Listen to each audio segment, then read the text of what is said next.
둘.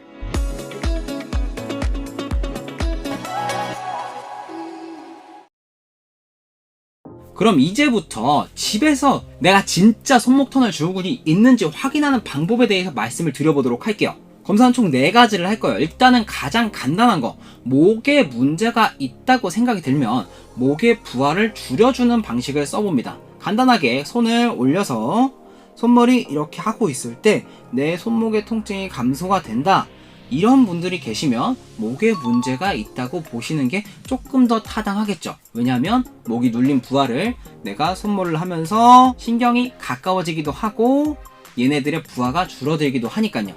하지만 일반적으로 저는 이 방식을 그렇게까지 추천하진 않아요.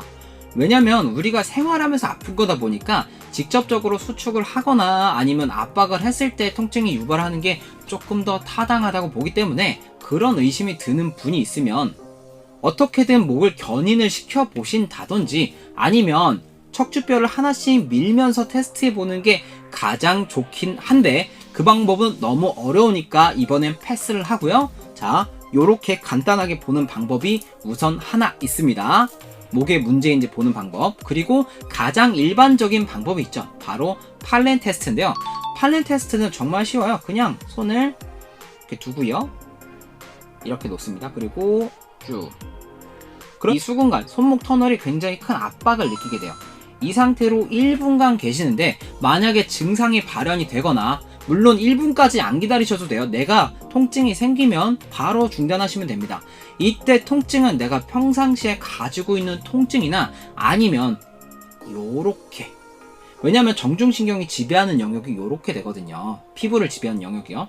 요쪽에 통증이 생기거나 아니면 이 힘줄들이 요렇게 불편한 느낌이 드신다면, 아, 나는 수근관 증후군, 손목 터널 증후군일 수도 있겠다 라고 의심을 해주시면 됩니다. 하지만 팔렌 테스트도 제 생각엔 조금 강해요.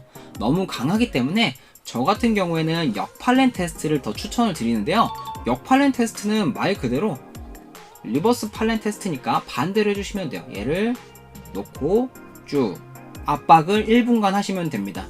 1분간 압박을 하셔서 증상이 나타나는지 확인을 해 보시면 되고요.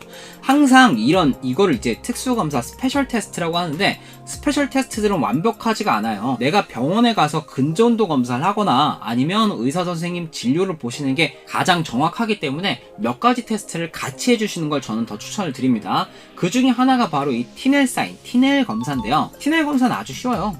이렇게 내 검지가 있죠. 검지에서 수근관이 있는 영역이 여기에요, 여러분들. 여기거든요. 여기를 이렇게 손가락 2개를 턱 하고 얘들을 톡톡톡톡톡톡톡톡톡톡 쳐봅니다. 이렇게 칠 때 이 신경이 지나가는 길이 있잖아요. 저는 보통 이 끝에서부터 치는 편이거든요. 끝에서 툭툭툭툭툭툭, 물론 손을 내려놓고 하셔야 됩니다. 툭툭툭툭툭툭 쳤을 때 이 누른 부분 밑부분으로 요렇게, 여기를 원위부라고 하거든요. 원위부로 내 통증이 발현이 되신다. 그러면 양성이라는 건 여러분들이 해당이 된다는 거죠. 해당이 되면 여러분은 수근관 증후군일 확률이 아주 높다는 겁니다. 자, 이렇게 해서 정리를 좀 해보면, 내가 목 문제인 것 같다, 올려보세요.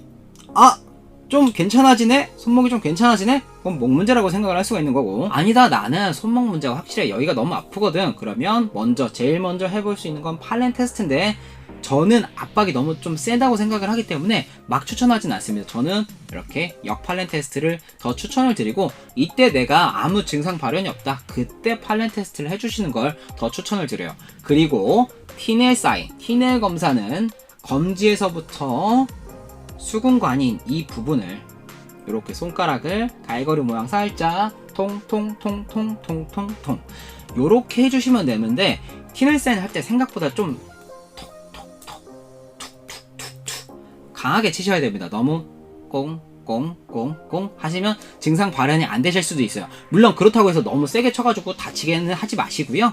그렇다고 너무 팡팡팡 세게 치라는 말은 아니고, 적당한 압으로 통통통 요 정도로는 해주셔야 된다고 말씀을 좀 드려보고 싶었어요. 자, 이렇게 해서 오늘은 검사 방법까지 알아봤고요. 다음 시간에는 얘네들을 그럼 내가 혼자서 집에서 어떻게 셀프 케어를 할 것인가에 대해서 말씀을 좀 드려보도록 할게요. 지금까지 재미남이었습니다. 감사합니다.